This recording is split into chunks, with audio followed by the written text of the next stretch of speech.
Good day, everyone, and welcome to the maiden episode of Broken Homes Fixed Children. My name is Grace, and I'm your host. And on this episode, we'll be talking on dysfunction. To discuss this topic with us is Olajumoke. Thank you for having me. You're very welcome. Please, can you introduce yourself?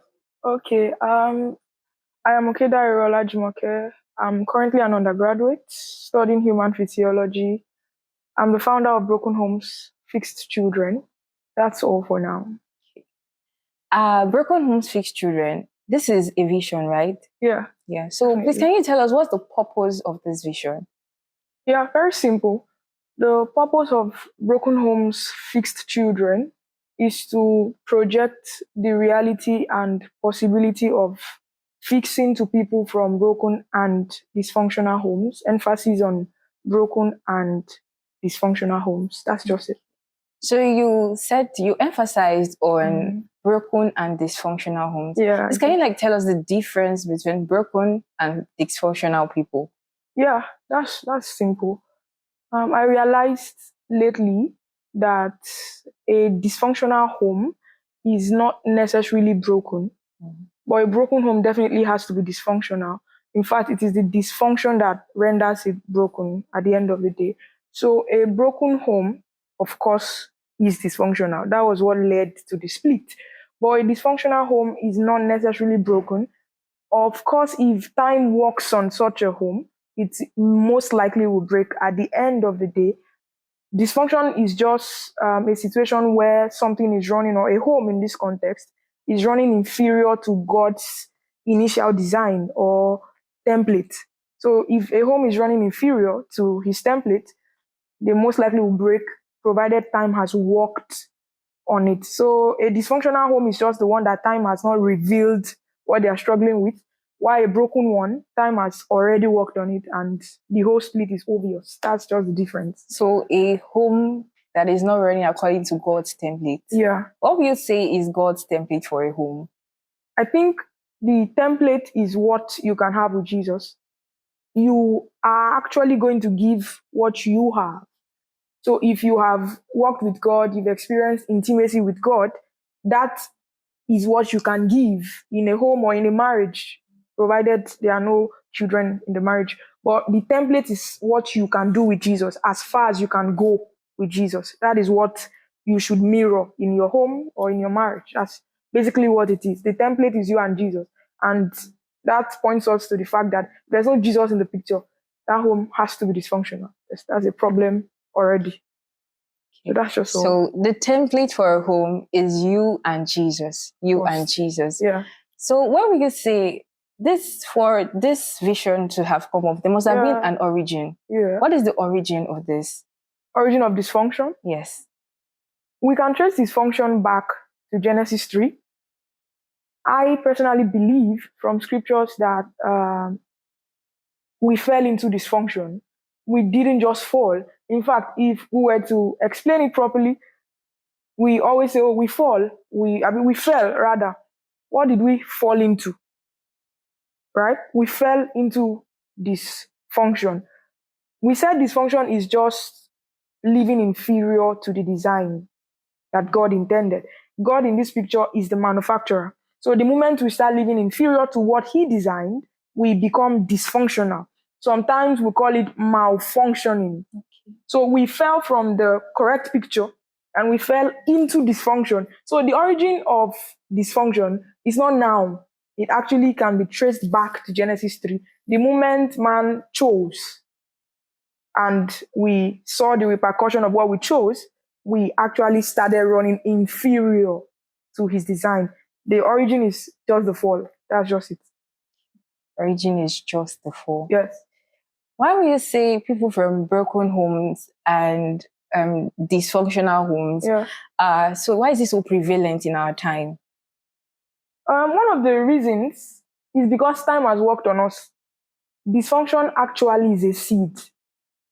Dysfunction is a seed. When man fell, we became a fertile ground for dysfunction. We were a good ground for the Lord, God, our maker, before we fell. When we fell, we became fertile for dysfunction. So what happened was that it wasn't prevalent as it is now because it had not germinated and of course, had fruits. So time has worked on us. And that's why we are seeing these things around. We have a lot of broken homes, dysfunctional homes, producing broken people. And that's why we have to be serious about projecting this. Because if we don't, the implication is that we are going to have more dysfunction as time works on us. In the next 10 years, we are going to see almost double. Because it's quite funny that dysfunctional homes have more children. And that means they are going to be having more people to infect. And these people are going to be replicating what they are. And that means in the next few years, when time has worked on us, we'll have more dysfunction. So the reason it is prevalent is simply because time has worked on us. Another thing is because when we fell, we had something God never gave us, which is opinion. God didn't give us opinion when He created us. God actually gave us a will. And that will, or let's say willpower, that will was supposed to help you choose between God's standard and your standard.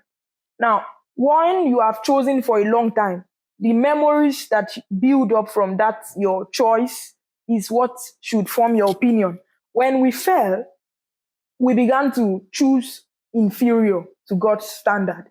And we had a build-up of memory, and that gave us opinions. And that's why we have different opinions. This is how I think a home should run. Without consulting God, without looking for the standard, without asking God who started the institution. So we have opinions, diverse opinions, after choosing inferior. So the memory, I tried this thing, it worked. In fact, Adam could have said, I actually ate the fruit, I disobeyed, and I did not die in the physical. That could have been an opinion. So we have a lot of opinions that are outside, and we have been worked on by time. So that's just what it is. We have opinions that are outside God. Yes. Okay. Thank you very much for enlightening us on this very enlightening topic.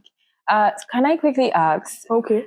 You mentioned broken children and fixture. We talked about dysfunction and all.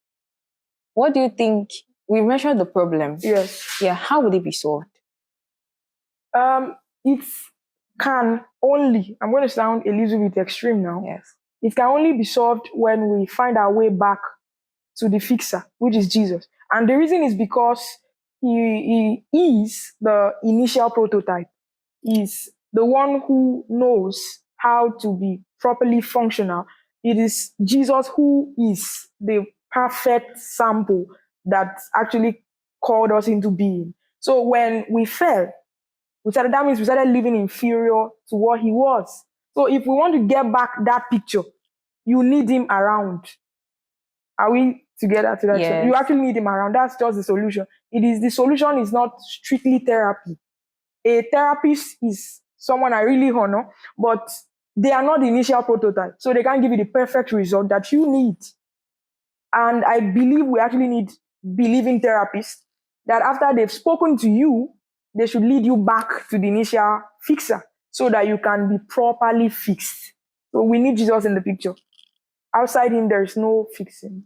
So Jesus is the fixer. Outside him, there is no fixing. Yeah. Thank you so much, Olajumoke. You're welcome. For joining us on today's maiden episode of Broken Homes Fixed I'm honored Children. to be with you too. Okay. Thank you, viewers, for joining and listening. Till next time. Bye. Bye.